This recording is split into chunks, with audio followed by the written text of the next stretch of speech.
Hey, shalom everyone, and welcome to the Mishkan podcast. This is Jeremy Cohen. I'm here with my son, Benjamin. Good evening, Benjamin. Good evening, Dad. We're going to be talking about an interesting subject today. Most of our subjects are controversial, and we're just trying to explore through Bible texts, through referencing archaeology, linguistics, all these things to try to come to some type of research conclusion about what to believe about these controversial subjects. One of the reasons I like doing this because I believe in the kingdom, a lot of people are going to be shocked at how different it is, how they thought it was one way, but it actually is another way. So I think that the more we can imagine the kingdom, the more it's easier it's going to be to transition from this age to the next, because this age is going away. It's slowly dying. It's almost dead. We're almost to the end here where the setting of the sun of this age and the rising of the sun to the kingdom is coming. So I'm excited about that. And we're going to be talking about the birth of Jesus. We're going to be talking about the birth of Jesus. When was Jesus born? Does it matter that we know when Jesus is born? You know what? Every single kingdom that has ever existed, everyone knew the birthday of the king. Okay? If the king is like Herod the Great, celebrated his birthday, and you've got a lot of references to people that were kings that had birthday records. Pharaoh in the story of Joseph. Exactly. On his birthday. Yeah. And so there's a lot of reference in there. The birthday of the king is a very significant day for his kingdom. If there's any person that would want to be recognized, it would be the king on his birthday. So, but how was Jesus born? In what manner? A very mundane manner in a stable. Very humble. He was born in a very humble setting. And so let's jump right into it. This is an exciting topic where we're going to talk about the birth of Christ. Why we talk about it? I was supposed to do this a couple weeks ago. We just didn't get around to it. It was so busy during the Christmas, Hanukkah season. But we're going to go to Luke 2. And if you could just briefly set the scene of what's going on in Luke chapter 2. So in Luke chapter 2, there are shepherds out in their fields watching the sheep. And that's about at the same time that Mary's about to give birth to Jesus. Yeah, and so they're out in the field. This is interesting because shepherds don't usually go out in the field at night. Like, why would you? They're usually with the sheep, either penned up in the corral or they're sleeping with their sheep at the sheep door. They're not out there watching them. There's only one time of the year where they would do that, and that's during lambing season. And the lambs are only born in a certain time of year between February and April. And so I got to assume that this was a more bearable time of year as far as the weather. It's a little more warm than the winter, and it's a little cooler than the summer. And so springtime is just a very nice season, very similar to Arizona, I've heard. But let's move on. Let's see how this turns out for Joseph and Mary. So they're with Jesus. He's a newborn babe, and the story goes that the shepherds were out in the fields and the angels appeared to them, and they're singing glory to God in the highest, goodwill towards men. So if we take this story as during lambing season, we understand that Jesus should be born around the time of February, March, April, right? How can we confirm that? Well, let's look at another birth. 6 months prior to Jesus' conception, now you have an occurrence with Zechariah in the temple, right? And the angel Gabriel says, you're going to have a son, you can name him John. And Zechariah's like, no, we're not. We're too old. We know the whole story, okay? There's a particular detail that we catch in this narrative where he is going in to burn incense because his rotation is up. And the rotation, the way it worked is that in First Chronicles, I believe it's First Chronicles 24, we're talking about the division of the priests, and they had preset times and rotations in which this group of priests would go in and serve, and then after that, this group of priests would come in. So we see that he's serving during the rotation of Abijah. or Avia.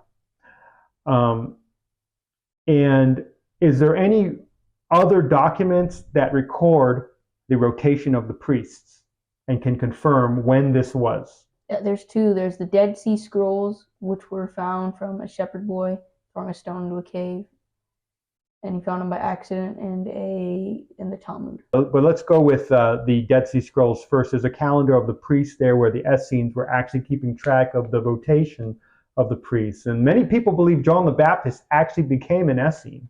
He actually lived in Qumran, which is very, plausible. I mean, credible. If you look at the scripture, it says that he'll dwell in the desert, which Qumran is definitely the desert, and he's going to be separated as a Nazarite from his birth. So I'm prone to believe that possibly John the Baptist was an Essene living in Qumran, in a very desolate place, keeping scrolls and writing scrolls. It says that the division of the priests in their documents in Qumran state when the first of the year was and which priestly division was serving at that time. And so when you have that information, you can now rewind or fast forward to the division of Zechariah the priest, and they match, right? And they match, and according to that reference, Gabriel appeared to Zechariah during the time of Hanukkah, so around the end of December. That means John the Baptist was born during the Feast of Sukkot. A lot of people think Jesus was, but according to the records, John the Baptist was born during Sukkot, which if he was in Jerusalem during the Feast of Tabernacles, Zechariah was a priest. He lived near Jerusalem or in Jerusalem year-round. The priests were always living close to Jerusalem. And so he could be there in Jerusalem, and John the Baptist could be born at that time. So if John the Baptist was born in Sukkot, we just need to fast forward 6 months, right? Because Jesus was born 6 months after John. Where do we get to if we fast forward from October 6 months? October, November, December, January, February, March. What is March? The time when the lamb is the time of the lambing season, just like we had said. Now, is there any significant day in March where Joseph could be in Bethlehem? There's no feast going on, but it's still a holy day, something designated by God from the beginning that marked a newness or a new beginning. Is there a date? Yeah.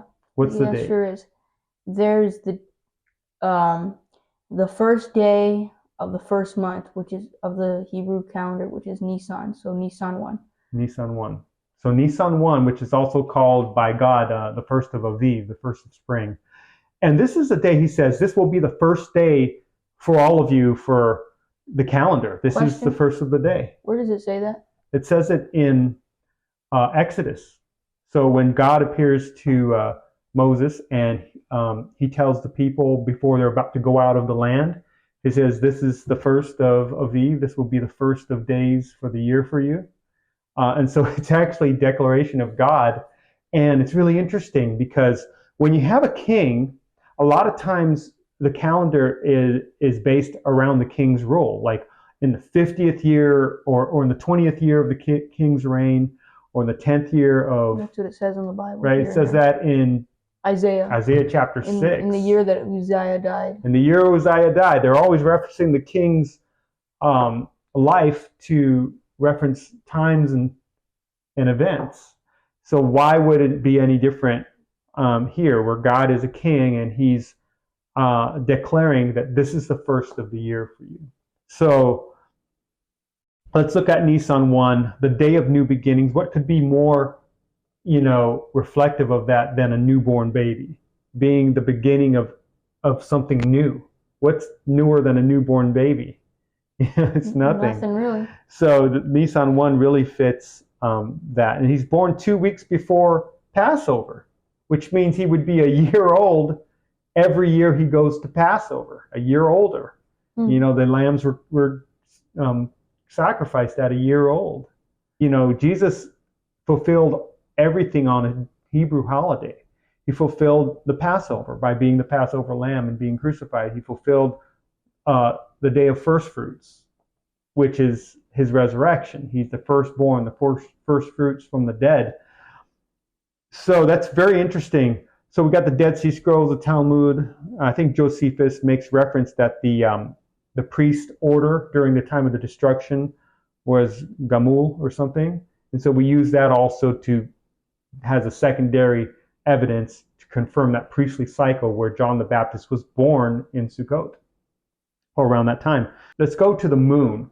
The moon, as in the video by Jonathan Cahn, mentions that he was born on the new moon of Nisan. So every first of a month is the new moon, the day of the new moon, right? The first of Nisan, the first of Tammuz is going to be a new moon. That means there's no light from the moon. He dies on a full moon, which is Passover. They always slaughter the lamb in the full moon, where the sun and the moon are on the west and eastern sides of the sky at twilight. It's really awesome seeing. I see it every year during the month of March, April. I see the full moon of Passover. There it is. They're just floating on the horizons, waiting for something to happen. Like, this is a significant time right now. The moon is huge. It's huge around Passover. It is huge around Passover. And the thing is that Jesus dies on this full moon.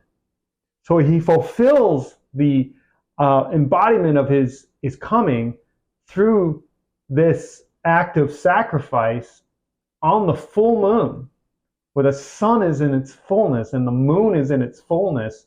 He fulfills it all. And so it's amazing. So we want to go to John chapter 1. So he dies in the full moon. In John chapter 1, it says that, and the Word became flesh and tabernacled, mishkan, among us. In the Hebrew New Testament, actually says mishkan, b'shachan, batochenu, among us. He dwelt among us, which is interesting. The batochenu is like he's in the center and we're surrounding him, just like the Mishkan and the tents around the Mishkan, the Levites, and then all the tribes of Israel, and Jesus is in the center. And the high priest, he would come into the entryway. We had the 12 priests serving in the Mishkan. They would gather around the high priest. And then now you have Jesus, who's traveling outside of the temple into the tribes of Israel. And he's got his 12 disciples sitting around him and teaching them, along with the hundreds and thousands, just like the nation of Israel. See, Jesus fulfills all of that. That's and interesting. You can see that in the Mishkan. The Mishkan is an interesting thing to look at. When we look at John 1:14, he made his Mishkan among us. He Mishkaned among us, basically. We look at Jesus being the fulfillment of the Mishkan. Is there anything in the Mishkan, in Exodus, and in the Torah that tells us, that gives us a clue to when Jesus might have been born? There is. There's actually a hidden little clue here. It's actually not so hidden once you look at it. You're looking at the conception of the tabernacle, the Mishkan, from the mountain, where God tells Moses, I want you to build something for me, and tell the people to give an offering and just build this place for me that I can dwell among you. Otherwise, without a covering, I will consume all of you, because you're sinners. You're not a good people all the time, and I need to guard you from myself, from my holiness. So build me this tent so I can dwell among you. And he didn't need a tent. He's foreshadowing something. In Exodus chapter 40, we see a date where the Mishkan is completed. So they started in the summer. Okay? In the scripture it says they started it on Tammuz 1. Tammuz 1 is June. They started Tammuz 1, and they work building it for 9 months. Now, how long does it take for a mother from conception to delivery of a baby? 9 months. It's 9 months. Is that just a coincidence that in Scripture it says the Mishkan was start to finish in 9 months? No. And which date was it finished? In Exodus 40, let's look at what it says. Here's what it says. And the Lord spoke to Moses, saying, on the first day of the first month, you shall erect the tabernacle of the tent of meeting. On the first day of the first month. What is the first month according to God when he told the Israelites to go out from Egypt? Nisan. First of Aviv, the first of spring, Nisan 1. So that's when the tabernacle was set up, and that's when the king was born. Because Jesus tabernacled himself. He was God, but he took on flesh, which is like a tabernacle. In fact, Paul calls it a tabernacle. He calls our bodies a tent. He also calls our bodies a temple. It's a dwelling place. That means this flesh and blood isn't actually the person dwelling. It is not the person living. It's the spirit that gives your body life. This is not really the totality of who I am. So that's just a very interesting thing. When you see how the Mishkan was built, you see how the tabernacle is built, you see Jesus being the tabernacle and God dwelling in him. In fact, in John chapter, I believe, 14, it talks about Philip asking him to show us the Father. And Jesus says, why are you asking me this? Don't you believe that I am in the Father and the Father is in me? What he's saying is he's referencing the tabernacle. God dwelt in the tabernacle. Tabernacle is Jesus, right? And Jesus is in the Father too, right? He's in the holy place where God dwells. So they're one within each other, okay? It's kind of a hard concept to really understand, but that's just how it is.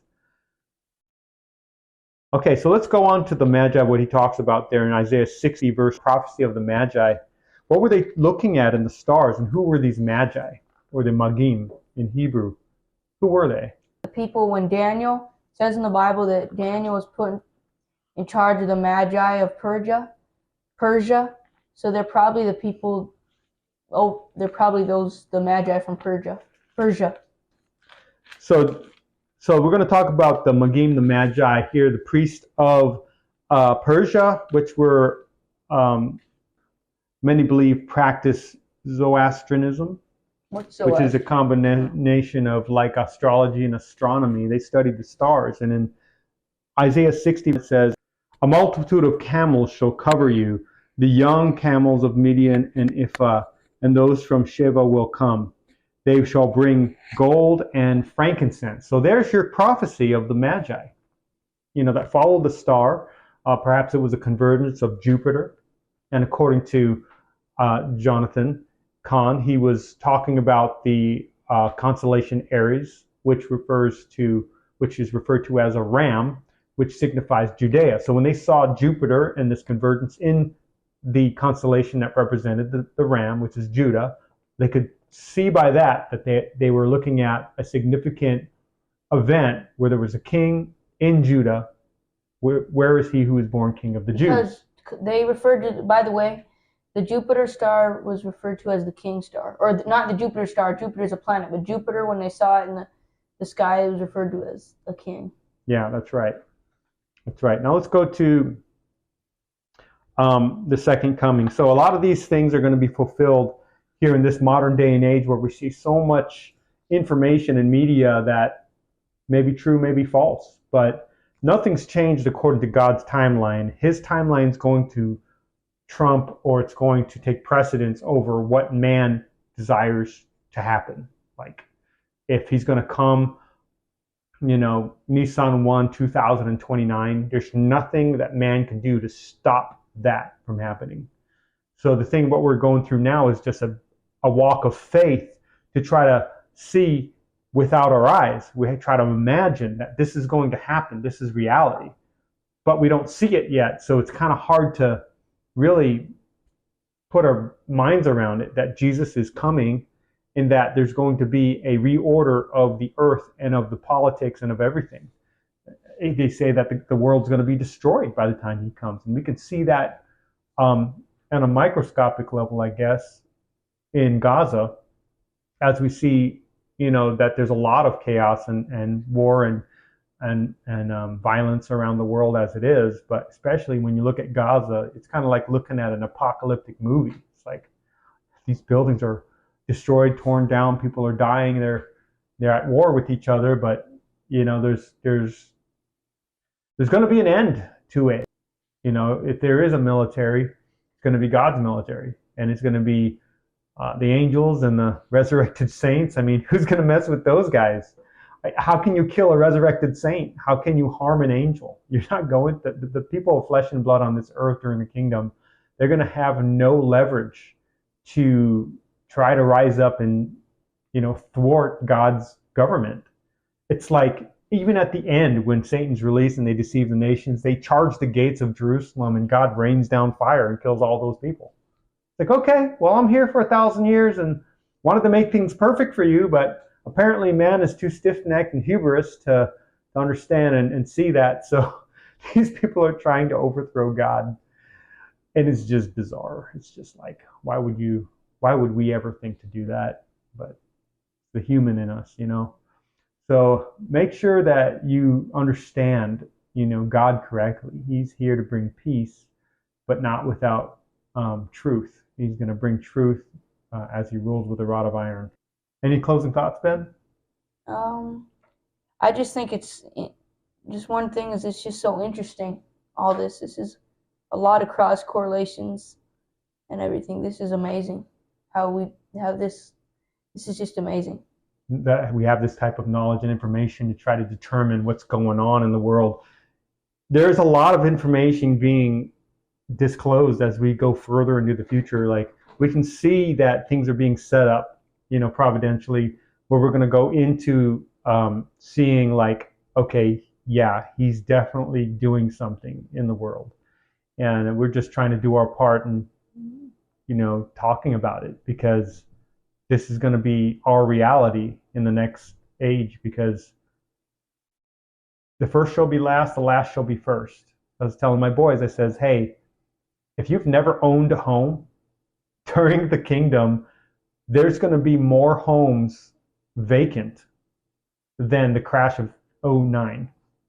Like, you're just going to have houses you're going to have whole neighborhoods vacant. And the poor and the people who were last in this world are going to walk through those neighborhoods, and they're going to be able to pick any home they want. You want the mansion on the hill? There it is. Go take it. The Lazaruses that were left eating crumbs under the rich man's table, those are the people that are going to go up to the hills and claim those mansions. They didn't have that in life. And as they've trusted God, and as God's seen it good to resurrect them, it's like, okay, you're in my kingdom now. Go and be fruitful and prosperous. And so I think that that's just how it's going to be. We have no worries about, oh, I've never lived my dream. Look, the millennial kingdom is 1,000 years of 365 days a year of living whatever dream that you want. And hopefully you have big ones, because you could do whatever God permits, first of all. But that resurrected body is indestructible. Fly, breathe underwater, travel to every single part of the planet you want. And it's just going to be a lot of freedom. But right now, we're just caterpillars. We're waiting to build our cocoon and resurrect as a butterfly so we can be much better. Anyway, so that's it for today. Thanks for listening, guys. This has been a fun episode. The Birth of Christ, episode 5. We look forward to the next podcast with you. Please, if you haven't already, like and subscribe this video. If you like this content, we will be bringing more to you in the future. Thank you so much for joining us. Have a great week, guys. Happy New Year.